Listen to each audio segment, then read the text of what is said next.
All right, so this is workshop, Zoom workshop number 6, and this is Or Chaf Beit Av. So we're getting close to the end of Av. Rosh Chodesh is next week already of Elul. So, kind of in the merit, I guess, of Elul, I thought it might be good to go over maybe what appears to be basics, but not really. Not if you think about them deeply. And I've tried to bring some sources together here that hopefully we'll look at a few things that we might think are normal, but maybe see them with a fresh eyes. And there's a lot of notes. So if we don't finish, we don't finish. No big deal. We'll just continue next week with Shem.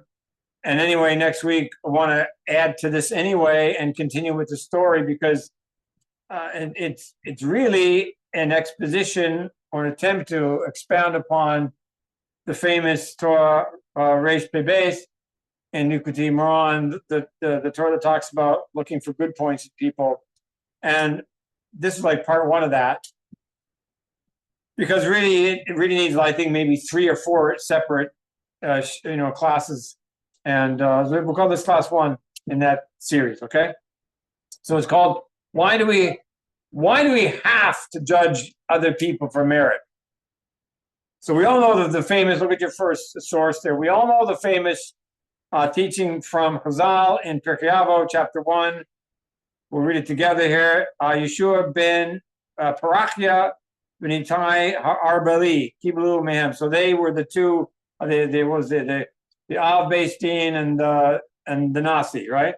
And they received the Masorah from whoever preceded them. I don't remember offhand. Yeshua ben Parachia Omer. What was his famous teachings? 3 of them. Aseh lecha rav. Get yourself a teacher. Kinei lecha chaver, and acquire yourself a chaver so you can learn with.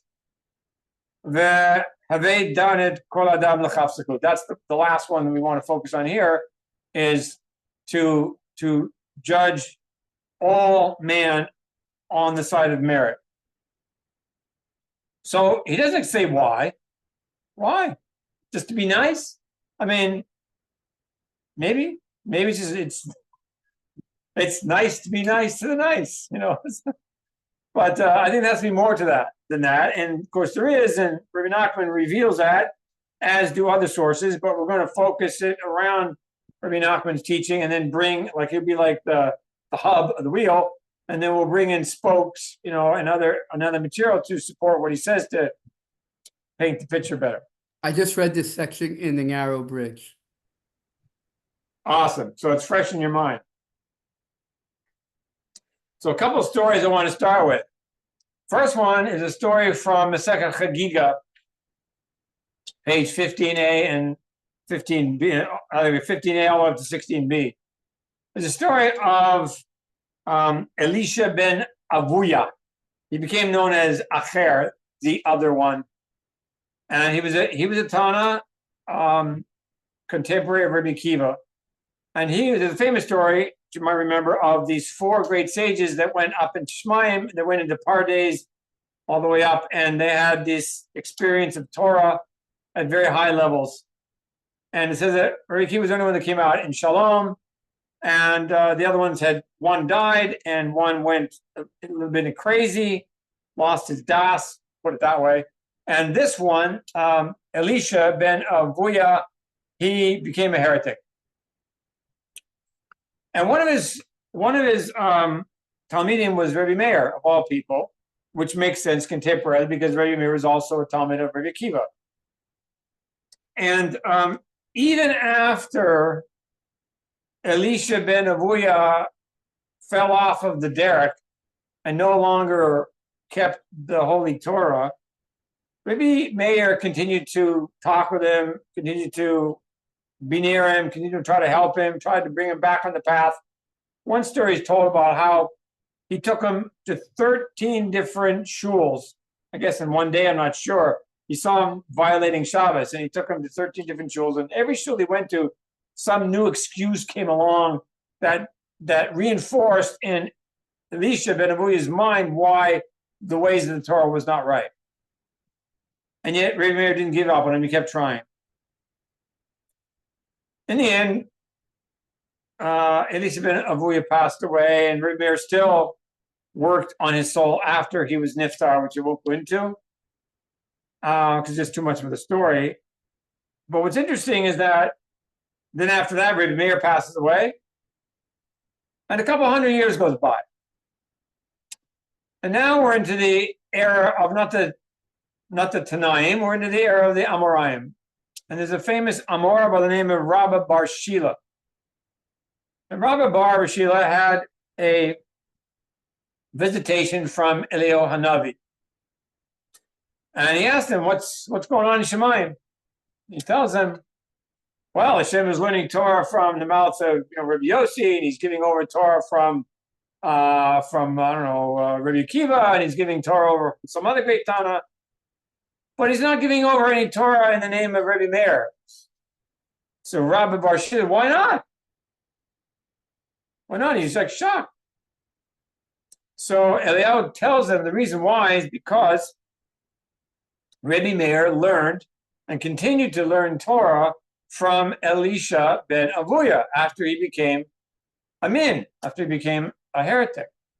And therefore it wasn't proper for Hashem Kivyachol to give over Torah in the name of Rabbi Meir. Well, Bar Shila was just, he didn't go for this. He's like, this is not right. So he said, yes, but Rabbi Meir, he never accepted any of the false teachings. He took a pomegranate, his metaphor was he took a pomegranate and he peeled away the klipa. Just a second.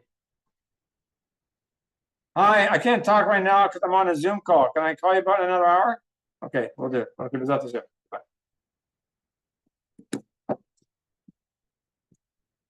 So he peeled away the peel. He threw away the peel, and he ate the seeds. He ate the good juicy stuff inside. That's what Rabba Bar Shila said to Eliyahu, because he didn't accept the fact that HaKadosh Baruch Hu wasn't giving over Torah in the name of Rabbi Meir. Rabbi Meir is innocent. He used his seichel. He never accepted false teachings. He did good. So what was the essence of Rabba Bar Shila's point? He was doing this. He was judging Chol Adam L'chav Zechut. Now, what's interesting is this was at least a couple hundred years after Rabbi Meir was niftar. So for a couple hundred years, believe it or not, Rabbi Meir was like a persona non grata. He was a nobody in the Jewish world. Everybody shunned his teachings. Nobody, not just in Shemayim, but down here below, nobody spoke a word of Rabbi Meir's Torah. It was like he didn't exist. He was banned goods. The moment that Rabba Bar Shila said what he said, all of a sudden, Hashem starts teaching over Torah in the name of Rabbi Meir. Because Rabbi Bar Shila says, what's going on in Shemayim, Eliyahu? And Eliyahu told him, HaKadosh Baruch Hu is saying, Rabbi Meir, my son, and here's the Torah in his name. Just like that. So that's one story. And I think it's an amazing story because it teaches us that the power that a man has, that a Jewish man has, in all of his ways, to actually affect what goes on in Shemayim, not just in the lower levels of Shemayim, but in the highest levels imaginable. I have a question now. Yeah. Isn't it kind of strange though that Hashem did not have down chasrut? I mean, he looks Hashem had to be kind of like taught this by Rabbi Bar Shila. I mean, Hashem loves all Jews. Right. So it's a good question. And the simple answer, we could probably spend a whole class on it. The simple answer is Hashem obviously loved Rabbi Meir and knew that Rabbi Meir had zechus. That goes without saying. But Kiviyachol was his, Hashem says, I will subjugate myself to my sons, to my children. He gave over Torah to Bnei Adam, to Bnei Israel. Right? There are many, many stories in the Gemara that talk about how Hashem basically kind of backs up and says, okay, fine, he likes to be bested, kilu, by the Chachamim.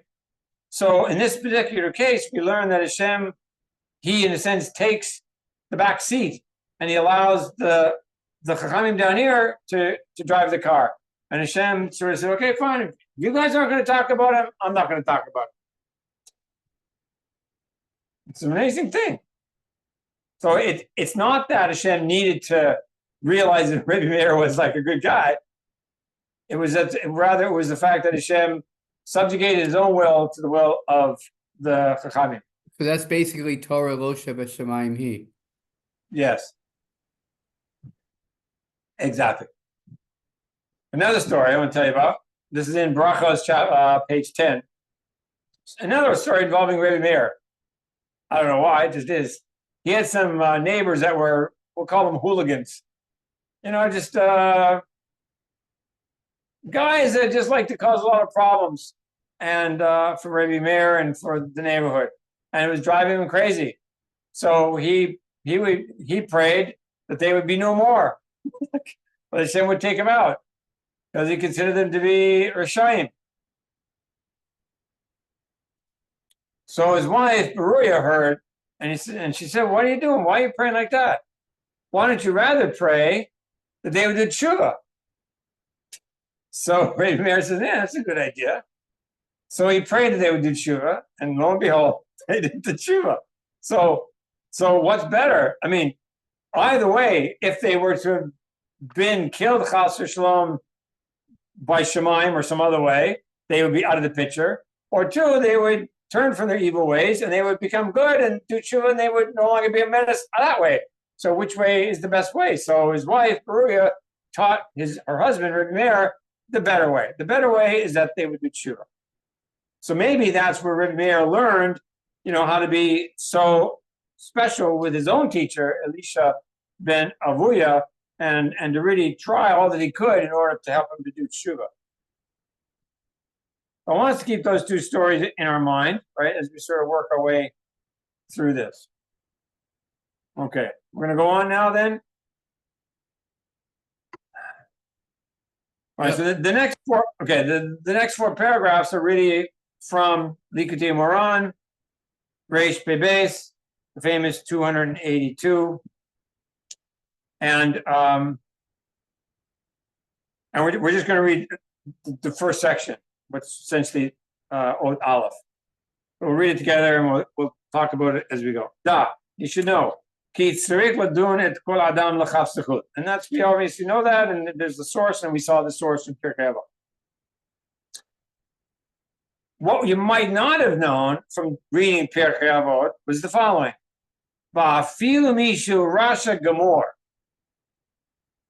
I mean, when the teaching came down from Yeshua ben Parachia that you gotta judge everybody for merit, did he really mean even the wicked?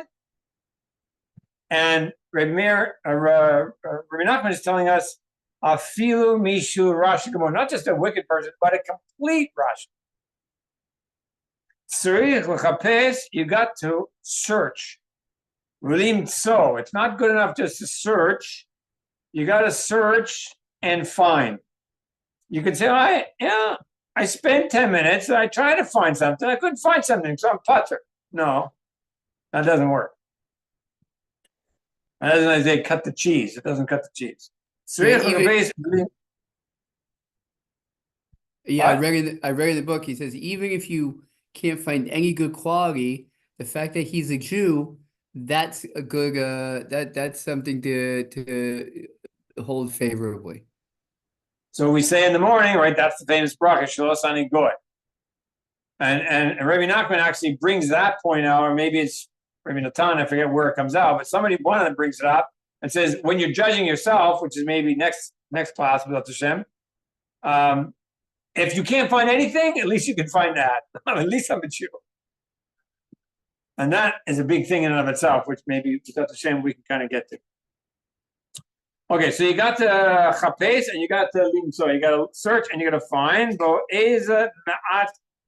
Some, even a little bit of tov. Because if the person is a complete rasha, which itself is a bit of a phrase in quotation marks, Because we're going to find he's not really a complete Rasha. If he was a complete Rasha, well, he wouldn't really be here. And he wouldn't have any spark of Kedusha in him. He would just be gone. The fact that he's here and still living tells you there's got to be some spark of Kedusha is still left. There's got to be some spark of good somewhere still there. And our job is to look for it, even if it's just a little bit, even just a teeny little bit. Like you say, okay, the guy's a Jew. That's all you can come up with. Shiboto Hamat Eino Rasha. Because in that little thing that you found, in that, he's not a Rasha. You see, so he's not really a Rasha Gamor. That's why you got to read, you have to read carefully, because you can't just pull a statement out of what Rabbi Nachman says one place and draw a conclusion without seeing, the whole picture. What is he saying together? Bring it all together. So even though he says Rasha Gamor, he doesn't really mean a Rasha Gamor. He means in your own mind, you thought he was a Rasha Gamor. But then you spend some time thinking about it. You realize, well, he's really not, because maybe, like you say, all I can come up with is he's a Jew. And we talked last time, I think it was last time, right? We talked last time about this famous drug dealer, this drug dealer story, right? And that's pretty much a big Rasha, right? You could say he violates Shabbos and he's destroys our youth with drugs and whatever. For a while, it doesn't wear tefillin, and I don't care. It doesn't daven. But what did he do? Every Friday afternoon, he would go to widows' houses and we'd take some of his earnings from his drug deals and he would give over tzedakah to them. So you might say, well, that's an awfully tainted good. Okay, but that's the whole point. What we have to do is find the good in the tainted. Otherwise, if it was like a pure good, well, what's the big deal? Maybe we can find a pure good. The whole point of this is to go into the mud and into the muck and into the dirt and into the raw, into the bad and evil, and fish out that one little thing that's good. And you also have to do it to yourself, which is not the same we'll talk about next week. But you know how we are with ourselves. We say things like, well, I give tzedakah. That's a good thing. Like when you're feeling really low, maybe, right? You're feeling really low about yourself, and you're just in a really rotten mood for whatever reason, and you just can't think of anything good. You just can't think of anything good for yourself. People get to that state. Chas v'shalom. But let's say you finally found something, and you say, I gave somebody 10 shekels today. And then what will somebody do who's still not thinking straight? Let's say, yeah, but I should have given 20. See, so in other words, he tried to go in and fish out the good, but still didn't fish it out. He still brought it out with the slime. So this is the thing. You have to bring out the good and clean it off, and so that there's no taint of raw left on it whatsoever. That's the challenge. So as soon as you say the good thing, you shut up. Don't say anything more. Don't clarify it with a negative after you just said something good. Like we learned before, right? Shtika, silence. And then there's a huge value in silence, because as soon as you speak, you might have ruined it again. So this is in that one thing, the person is not a Rasha. Let's go on.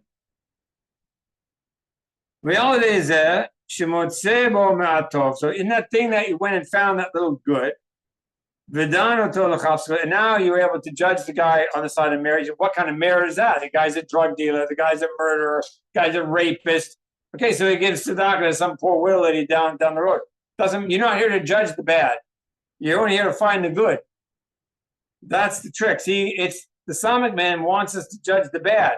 Because if we keep thinking about the bad, then we'll never be able to pull out the good and make it pure. Rather, we got to go in and only pull it. Our only job is to don and tol. That's it. And in that one thing, not his whole life.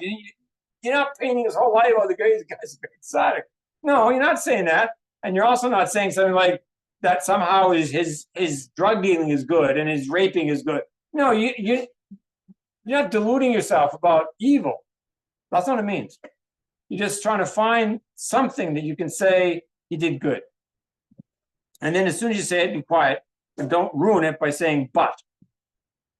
So this is the kind of one of the big answers to the question that we started with is, why do we have to do it? Why do we have to Why?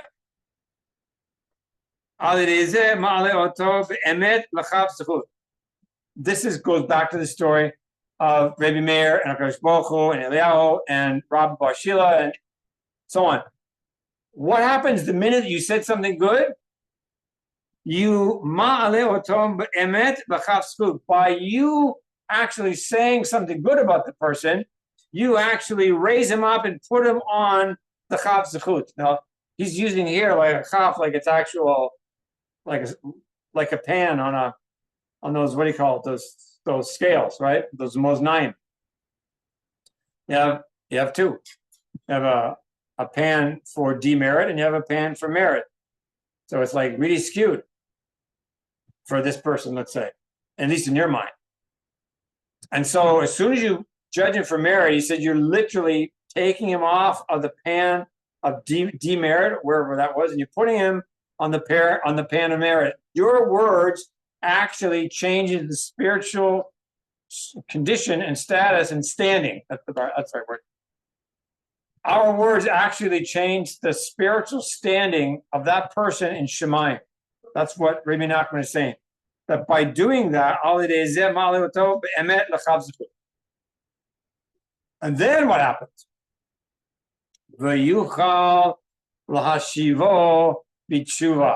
And then he's able to, he meaning the person who said the good thing, he is able to cause the sinner, that you now find something good in him, you're able to cause him to do tshuva. So we're left with two choices. Either when I see somebody sin, like my family member, I can go correct them, hopefully that they'll do tshuva, or I can say nothing except go to heaven and he bodedut and tell Hashem, here's a good point about that son or daughter or wife or husband. Oh, here's another good point. Here's another good point. And here's another good point. And all of a sudden, what? That's going to cause that person to do tshuva, not your words of correction. And then it goes back to the whole thing we talked about before about being silent. Because you're not supposed to correct. You're not going to have a big teaching about not correcting. Because by correcting people, even family members, all you end up doing is, like, he compares it to taking a stick, sticking in a bunch of poo, and stirring it all up. And then you end up having a big stench. But you just left it alone. It wouldn't stink so bad. Or maybe not stink at all. So this is the answer to the question. Why do we have to judge others for merit? Because in doing so, we can actually cause them to do tshuva. What happens? They end up having placed into their mind a thought of tshuva. Where did it come from? Came from us. Came from us. The fact that you said that good thing about them, a malach took those words and carried it all the way over to that person and whispered those words in that person's ear, spiritually speaking, whatever is happening beyond the person's consciousness. And all of a sudden, the person has a thought of tshuva, has a thought of, they're not such a terrible person after all. And when people are encouraged like that, even then nobody had to tell them anything, except maybe this malach who was the one that transferred the words. But they didn't know that. And so therefore the person feels like they themselves stirred their own tshuva, which is much more motivating to people than responding because somebody told them, right? And just the opposite happens. When you try to tell somebody to do something, well, what's the general reaction? It's just the opposite, right? Since you told me to do that, I'm not going to do that. So that's sadly the way it is. Okay. All right, so for those who came late, if you don't have your notes for this class or you didn't get them, or if you came from the email, you have outdated notes. So Ari, if you could please, unless you've already done it, but if you haven't, could you please post these updated notes in the Zoom call just for the people in case they don't have the most updated notes. Okay, thanks. Okay, so that's the end of the paragraph 1 on this Torah Reish Pei Bet in Likutei Moharan and really answer the question. By us judging a person for merit, we actually motivate them and can cause them to do tshuva themselves, which is very empowering for that person.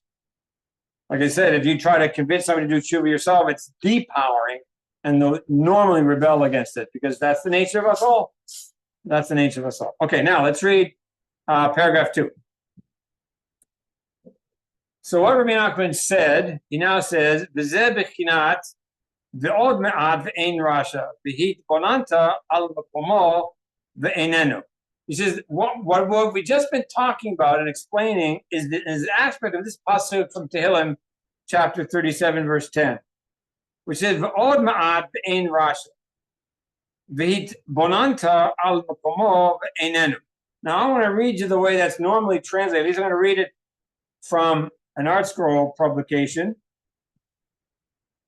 because it's completely different from the way that Rabbi Nachman is going to darshan the pasuk, but it is in complete agreement with the story we started off with at the beginning about Rabbi Meir and his wife Beruria and those hooligans that lived in his neighborhood. So the way they translate this in the Art Scroll, which is I'm not criticizing the Art Scroll, by the way, I'm just saying that's the simple shot. What's the simple shot of this pasuk? Here it is in English. Just a little longer, and there will be no wicked one.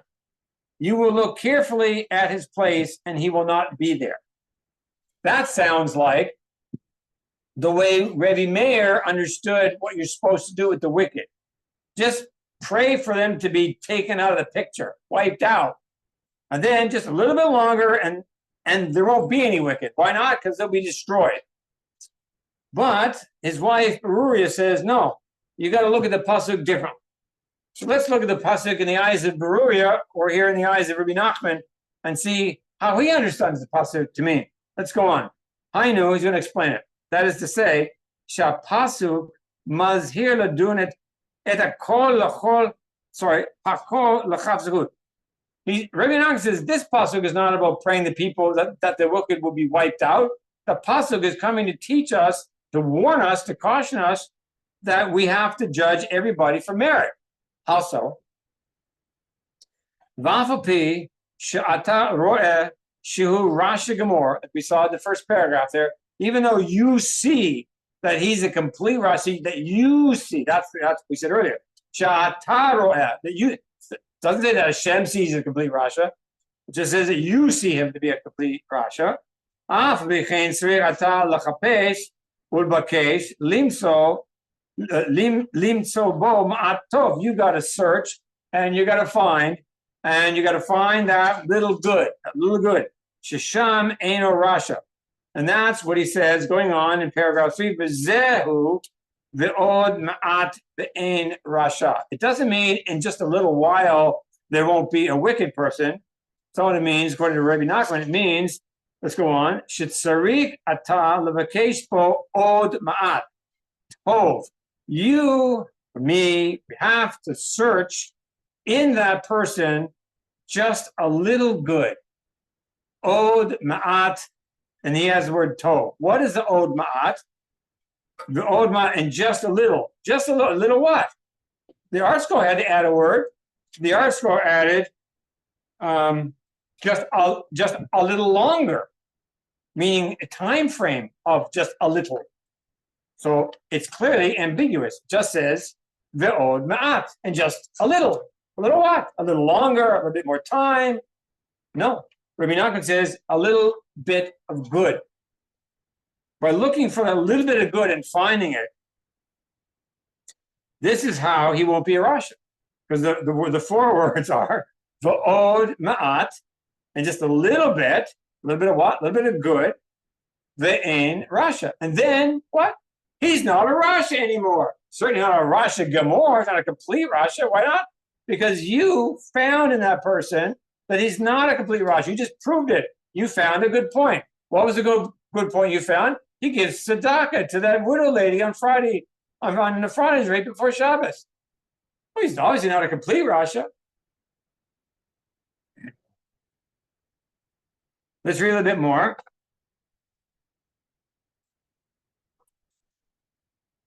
I'm gonna start the third paragraph again because I don't remember. I don't remember where I stopped. Sorry. זהו ועוד מעט בין רשע. שצריך אתה לבקש בו עוד מעט. You have to search for a little bit of tov שיש בו עדיין, that's still in him. He's still got a little bit of something. How do you know he's got to have something? If he's alive and he's down there and he's a Jew, he's got to have some good, by definition. Shesham Eno Rasha, and in that right there, that spot, that place that you found that good that he gave tzedakah to the widow lady, in that he's not a Rasha. Pardon me. Kiyafa Beishu Rasha, even though he is a Rasha. Ein Efshar She'ein Bo Ma'at Tov. It's not possible, it is impossible that there's not still some good there. Ki efshar shelo asa eze mitzvah or davar tov miyamav. You want to go look for something good? You can go all the way back to when he was 5 or 6 or 7 or 13. There's got to be some point in his life where he did some good somewhere to somebody at some point in all of his days, surely. And the answer, of course, yes. Even if you have to go find it before he, quote, became a big Rasha, before he became that big, terrible drug dealer. Maybe he's your son, Chas v'shalom, or your daughter, and they went way off the derech, Chas v'shalom. And you're like, this person, my son, my daughter, is complete Rasha. But you know what? When that son or daughter was 5 or 6 or 7, and they sat on your lap and you read stories together, and you hugged and you kissed and you had all this fun together, it wasn't a Rasha. Not then. So it's easy to find the good. Just got to go back far enough in time. That's his point. If that's what it takes, then that's what it takes. And in that fact that you found that little bit of good, Shisham ain't a Rasha, and in that he's not a Rasha, and now you were able to judge him for merit. And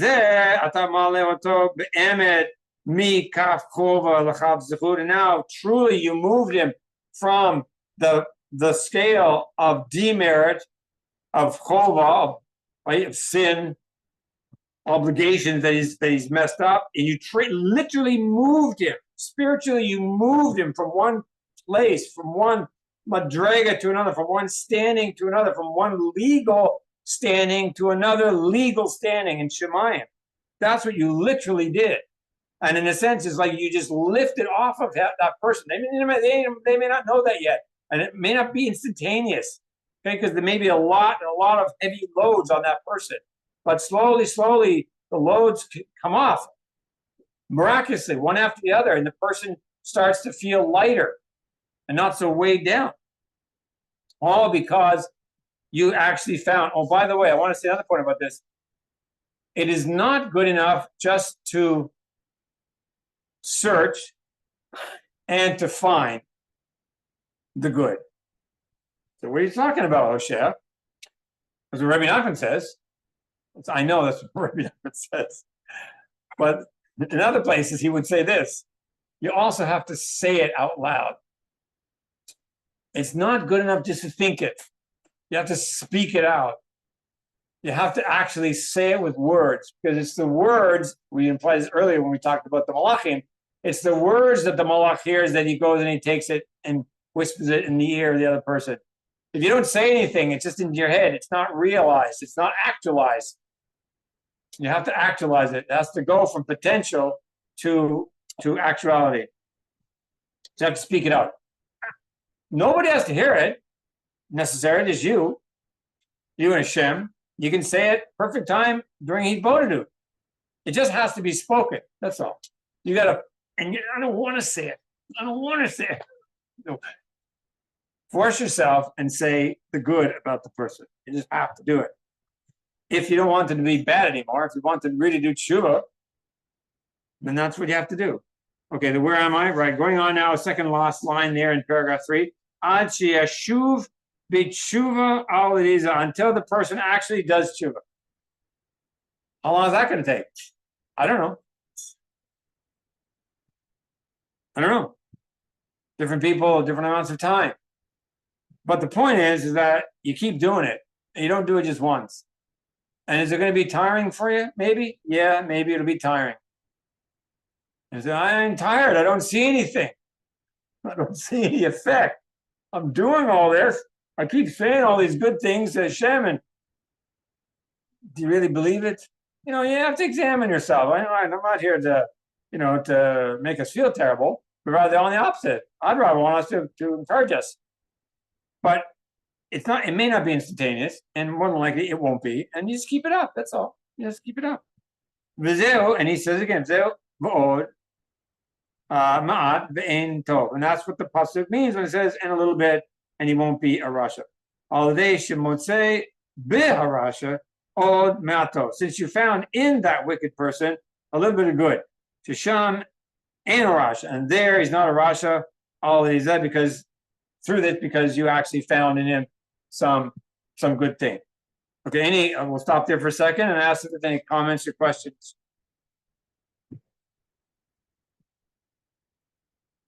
Don't be embarrassed. If you have something you want to say or share.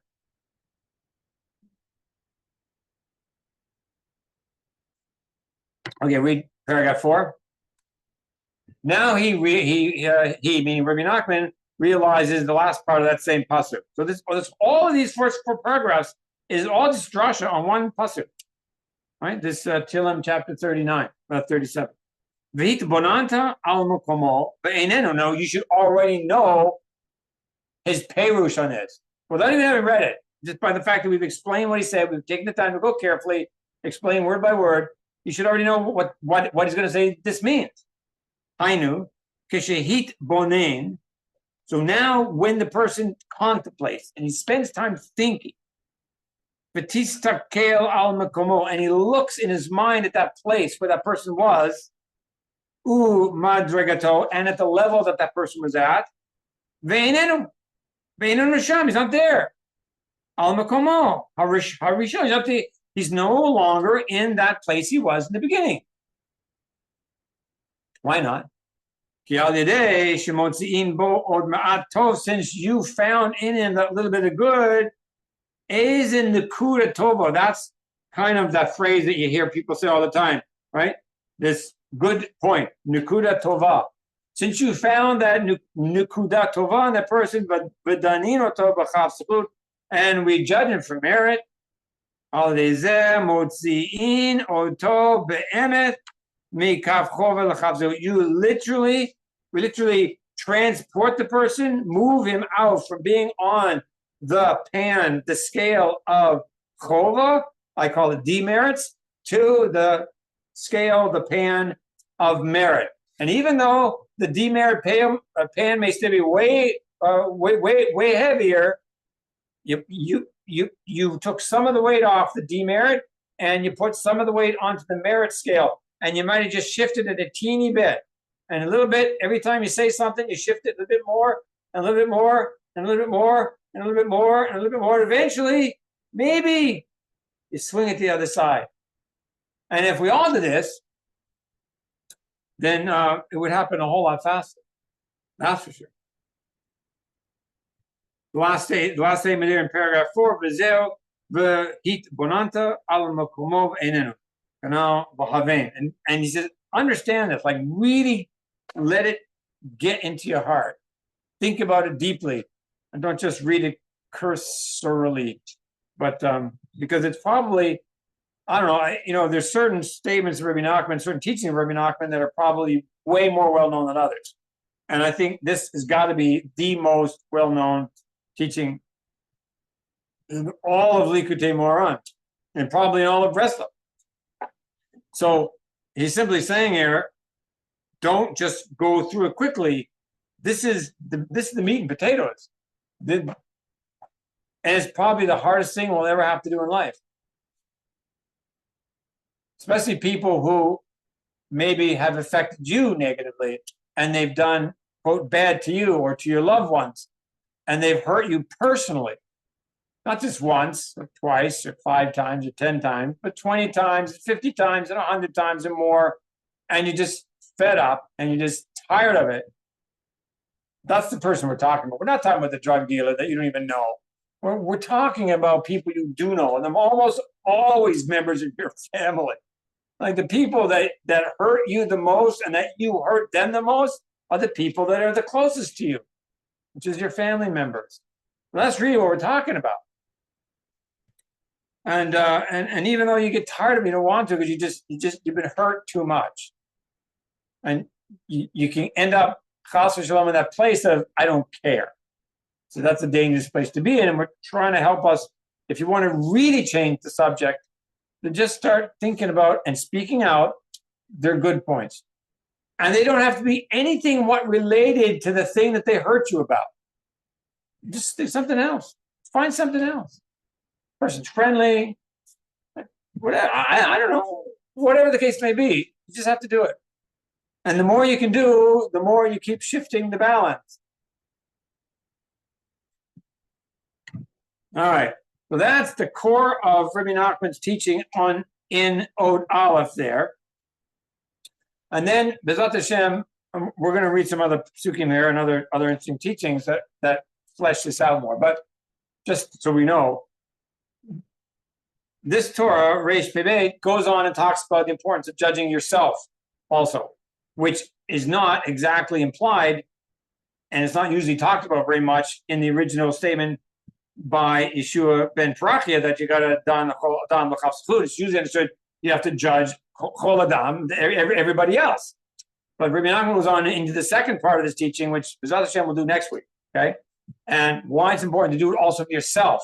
And in fact, it may even be harder to do for yourself sometimes because of this aspect of yeush, and you just get depressed and you get despairing, and you think that I have no good. Chas v'shalom. So we'll get there, but that's going to be the next part of this teaching. As long as everything works out according to the plan for now, B'li Neder, that's where we're gonna go. But today we're just going to focus on judging the other person. All right, so we'll stop there. Again, allow for questions or comments before we move on to the next bit, which is what I call the mirror effect, teaching from the Baal Shem Tov.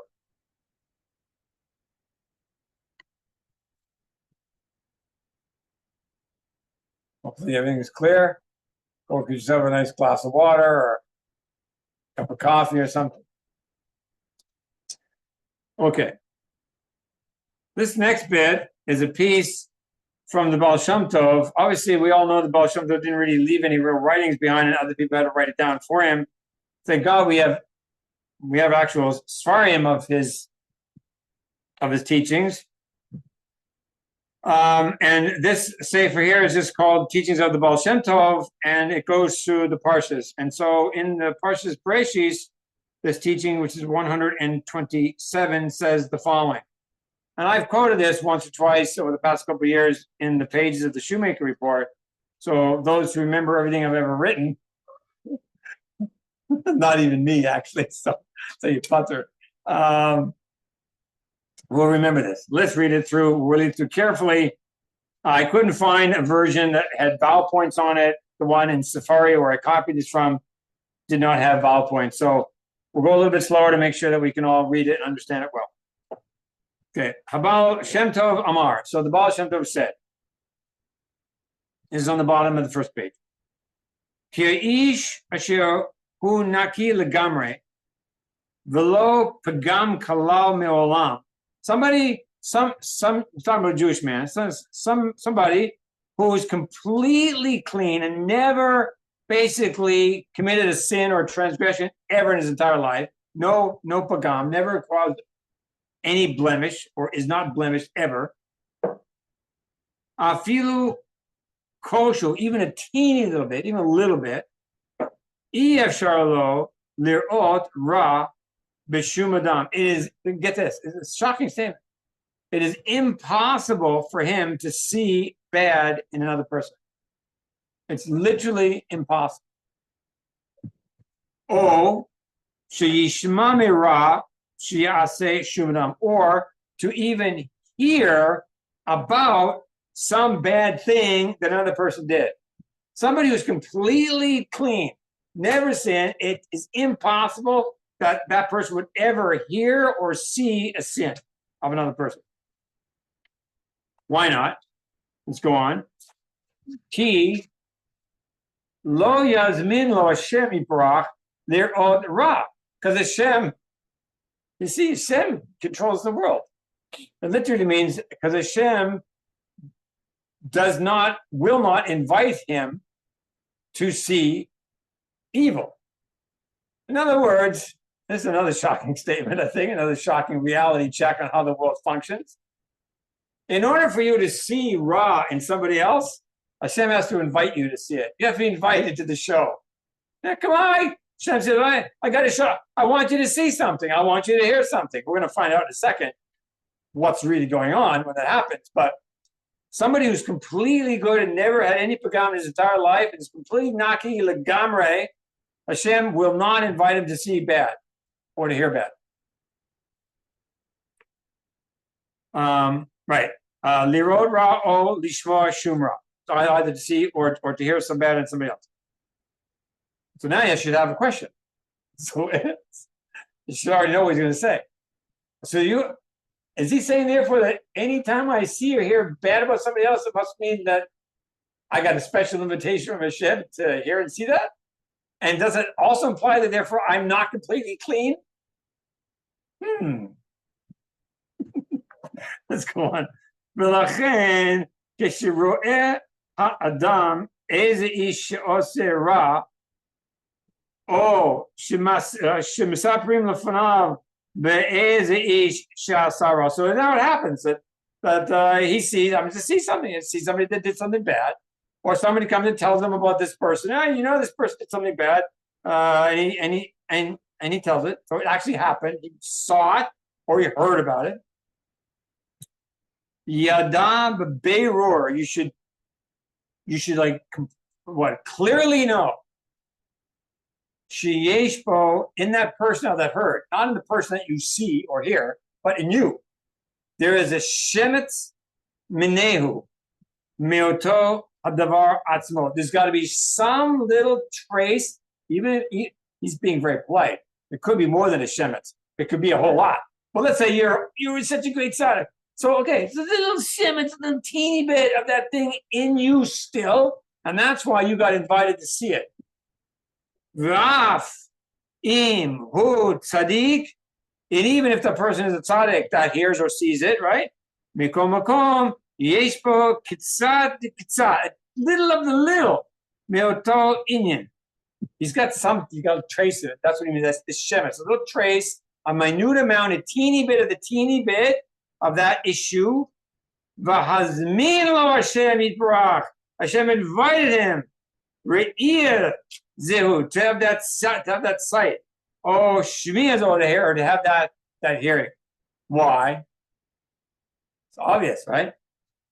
Kedei shiasim el libo lashuv ultaken habagam ahu. It's like, to me, this is probably one of the most fantastically beautiful teachings that I ever came across in all of Chassidut, and I'm really happy that it comes from the Baal Shem Tov himself, who learned Chassidut from one of the ancient prophets, Achila, I think was, right? Achila Hashiloni, who actually stood on Har Sinai himself. He lived for hundreds of years. Because this explains the entire function of the whole world. Everything that happens to you in life, it happens to me in life, it happens to anybody in life. Hashem orchestrates it. He sets it up. And that's what a moon is all about. A moon is all about believing that everything that happens is Hashem's orchestra. You're just playing the violin in the orchestra. You got your sheet music there, and you're reading your music, and there's a conductor's up there doing all this. There's trumpets playing over there, and timpanis playing over there, and flutes over there. And they're all doing their thing. Just one little violin guy in the back row trying to. I used to play violin. I could pick on the violin player. So this is what I call the mirror effect. That anytime you actually see, cause for shalom, a bad trait in somebody else, or you hear about a bad thing that somebody did, every single time, it's only because that person is being used as a mirror by Hashem so that you will see yourself. So all those things that we see in the other person, that the person is a Rasha, the person did this, and did this. Now, wait a second. According to the Baal Shem Tov, he's saying, that thing is happening to me. I did that. I did that. I did that. Now, maybe you didn't do it as much because according to the words there, so maybe you just got a little shemets of that left in you. Doesn't matter. It's there. It's there, and you got to get rid of it. And Hashem made it so plain to you that you should see it. So you never think about it. Should it be that Hashem should create a creation so that one person can see the flaws in another person?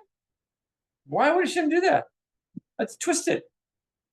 Why would Hashem create a world in which he makes all these beloved creatures, and then he allows each other ones to look at the other person and see the bad?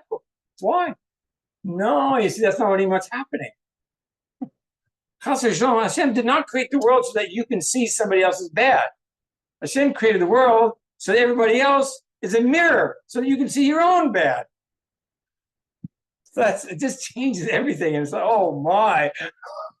So I see all these things in people. What a horrible Rasha I am, not the other person. They're such a great tzaddik. That's what you're supposed to say. That's what you're supposed to say when you finally get it. And then you realize actually probably that person is much more tzaddik than I am, and I'm the Rasha. Because after all, I got invited to the Rasha show. It's like I said, I want to come on in and watch the horror show. Who's the star in the horror show? You. You are. So, yeah, that's pretty deep. But I think that really spells it out a lot. And so that's the next one. So we'll pause there and ask if there's any comments or questions. Ask questions too.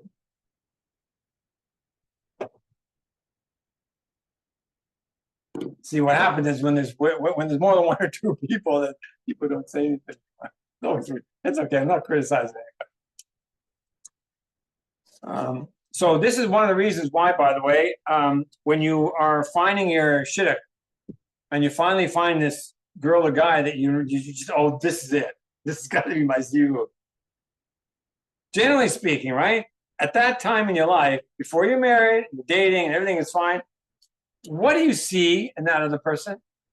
Just everything's great, right? What an amazing person. Like, what an amazing person this person. They got no flaws. What's happening? I mean, do you not have flaws? Of course you have flaws. So why aren't you seeing it? You know what the Shem is doing? This is why he says that it's much more difficult to create a shidduch than it is to split the sea. Because you know what Hashem is actually doing to create that shidduch? He's putting a screen in front of the mirror. That's what he's doing. Because you see, you never, ever actually see the flaws in the other person, ever, anyway. All you ever really see is your own flaws. So the fact that when you're dating this person, you say, oh, this is the best, I can't believe such a person. Hashem is, oh, wow. It's simply because Hashem just covered the mirror with a screen, and you don't see yourself. So what are you seeing? The person you're always supposed to see. That other person over there, the way that you can only ever see them, which is you never see their flaws. That's what's really happening. That's why back then, before you married, this person amazing. They have no flaws, and that's right. They don't. You've never been allowed ever to see that person's non flaws. You don't have the right or the permission ever to see that person's flaw, ever. And Hashem allows you in that state for a little bit of time so they'll finally bring you two together.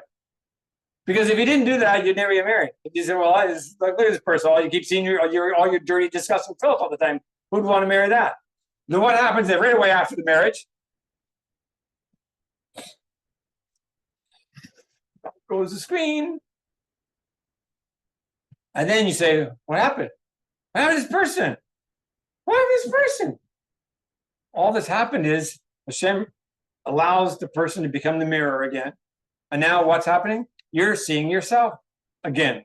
Hashem just was merciful to you and he stopped letting you see yourself for a period of time. So that you can get over yourself and actually, quote, fall in love with the other person. And this is a sad cause of many early divorces in life because they don't know this.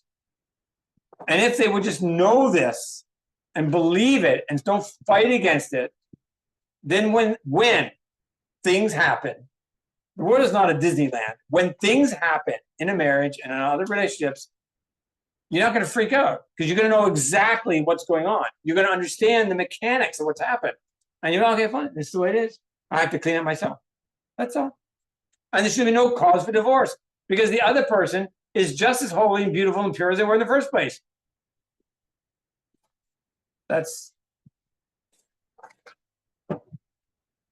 truth. That's deep truth. Okay, we're going to read a couple more and then we'll start. We're not going to finish the whole thing today, and then that's okay. I want to try to stick to the hour limit because everybody's time is precious. We'll read the next little 2 bits. How do we know this is true? I'll give you another couple sources. One is here in Likutei Moharan, Mem Tet, which is 49 in Ot 4 and Dalet. It says the following. And this is a widely known principle throughout all of Chassidut, and thankfully it's actually filtered its way into even non-Chassidut teachings. Most everybody knows this. Every Jew is a chelek Elokah mimal. What does that mean? It means that every Jew literally means is a portion of God from above. So what do you mean he's a portion of God? Let's read the next little bit. Ikar ha'elokut. What does it mean? What is the essence of this divineness, this divinity that's in every Jew? Balev, it's in the heart. Va elokut shebalev ish ha'Yisraeli, and this divine aspect that's in the heart of every Jew, who bechinat ein sof. If we could only get this into our heads, it's an aspect of the infinite. You see, because Shem is ein sof, whatever that means, but we're not going to get into that discussion. But ein sof means, simple pashut means it's infinite. Shem is infinite, without even gevulim. So if you take a spark of an infinite, what's the spark? It's also infinite.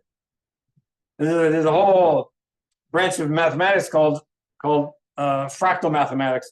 Some of you might be familiar with the Mandelbrot set. I don't want to get into it, but if you're familiar with it, you are. If you're not, you're not. And if you are, it's this aspect right here. Because no matter how far you go down and down and down and down and down and down, it's an infinite levels, and it never ends. So even a spark of infinite is still infinite. That means that every Jew has an infinite amount of divinity and divine kedusha inside of him. It's like, whoa. And therefore, what's the flip side? A little bit of schmutz that we think we see in the person, which is really our own schmutz. And that little bit of schmutz that we think is the ikar of the person, number one, is not even that other person, it's really you.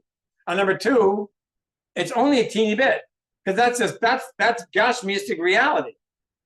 That's nothing compared to the infinite that's in the Jew to start off with. So really, it's the opposite. You think the person is a complete Rasha because that's all you see, because you have eyes only to see yourself. So really, you're really saying, I'm the Rasha. Number two, even that amount of Rasha now that's really in me, it's only a teeny little bit. You think it's overwhelmingly me? It's not overwhelmingly me. It's a teeny little bit. Like the Baal Shem says, it's just a shemetz, just a little teeny trace. Why is it? Because evil is only a limit. There's always only a limit to evil. Evil is not infinite. Shem is infinite. The evil side is a limited aspect on the side of the Sitra Achra, on the other side, on the side of the Klipot. And so anything that's not infinite compared to infinite is like nothing. Even if you want to say it's billions and billions and billions and billions and billions, it's still nothing compared to infinite. And infinite is still billions and billions and billions, way beyond all that. It ain't so. So you see that the amount of good, the point is I'm trying to help us to see the amount of good and tov that's in the other Jew all we got to do is just get over it and start, boom, boom, boom, start saying it one after the other, because there's really got to be an infinite amount of stuff there. We just have to tease it out. Okay, the last one was, when we'll stop at this one. This is from Masechet Chagigah, page 27a. Just says that I subtitled this filled with mitzvot. Again, it's a familiar chazal. Poshe Yisrael Shemleim mitzvot kirimon. Sinners, Jewish sinners, are filled with mitzvahs like a rimon, like a pomegranate. Dichtiv, we have a pasuk in Shir Hashirim. Kefilach harimon rakete, like a slice of pomegranate is your temple. We won't get into the whole spiritual meaning of that from Shir Hashirim, but as Chazal say something interesting about it. Al tikri rakete. Don't say your temple, like your temple on your face. Say rather re kanin shibach, meaning the empty ones in you. So the way that this is darshan is like a slice of pomegranate are even the empty ones amongst the Jewish people. So in other words, even the empty ones that you think don't have any mitzvahs, they're empty with mitzvahs, even those people are filled with mitzvahs like seeds in a pomegranate. It's all just vision. We have eyes that can't see. We could get into that as another topic, maybe with Shem someday, but we should basically walk around not looking at anything. Because if you stop looking at things, you'll start to see things. By the way, that's why he Bodhidhu is best at nighttime. Because at nighttime, you really see things a lot better. Because there's nothing to see. And so when the physical vision is limited and you don't see a lot of stuff and things, then you start seeing stuff and things. And anybody who's practiced Bodhidhu and for any period of time knows this to be true. Just knows it to be true. It's obvious. There's whatever, the skin on the back of your hand. It's so obvious. And so really what we have to do is stop looking. Stop looking around. It doesn't help. It doesn't help. Shem gave us eyes. Kilo, we have eyes. We have eyes to learn Torah. We have eyes to read. And we have eyes to see needs in other people. But that's about it. There's other good reasons, why you need eyes, but we have to start to turn the pages, not turn the pages, turn the tables, and begin to look with spiritual eyes, with divine eyes, and hopefully we'll be able to do this better. But Dr. Shem will explain why. This will lead to being able to do this on ourselves, like we said. Hopefully we'll do next week. Well, we also want to finish this teaching here too next week with Dr. Shem. And also it gets in the whole idea of how where this leads. All this, by the way, you read the entire Torah and the Reish Pei, you realize that it all relates to the idea of nigunim, creating melodies in song. And so we'll get there. But the whole point is that every time you find a good point in somebody, it's like you create a note, a little note. You're creating a score, a musical score. And yeah, one good point is one note. Another good point, another person, another note. Another good point is another note. And by finding all the good points, you create a melody, all these notes. And by creating a melody, you're actually able to sing. And a lot of people, when people are singing and dancing, they just sit down. And sadly, they think, I'm too holy to sing and dance. I'm going to read Torah. And just the other way around. So, I mean, it's the way it is. Yeah, you have to, because in the heart, there's no song. Why isn't there any song? Because they're not seeing the good in other people. So we'll get there. So I think I would like to, Dr. Shem, again, with the permission of those who come to the class and listen and hopefully learn. So we'll continue this theme over the next couple of weeks. I think it's really important because ultimately if we practice it, it will bring about the rebuilding of the Beit HaMikdash, because that's really what it's all about. Just another quick thought. This is how the Mishkan was built. The Mishkan was built in the Midbar when? Right after the Chet Egel. Like literally after that happened, Moshe Rabbeinu went up, and what did he do? He done Chavschus, the entire nation, every single Jew. He found something good in it. Right after the worst possible sin they could ever have done. And it was through all those good points that the Mishkan was able to be rebuilt. So we'll get there without the Shem. I like to go through this, take our time and go through it because it's fundamentally what's needed, and it will bring on true actus amongst all Klal Yisrael if we're able to practice it. And if we understand why we should do it, which is what we tried to do today, hopefully we'll be more motivated to do it. Okay. Zell, any other comments? Anybody want to say anything before write in the chat? And otherwise we'll wrap it up.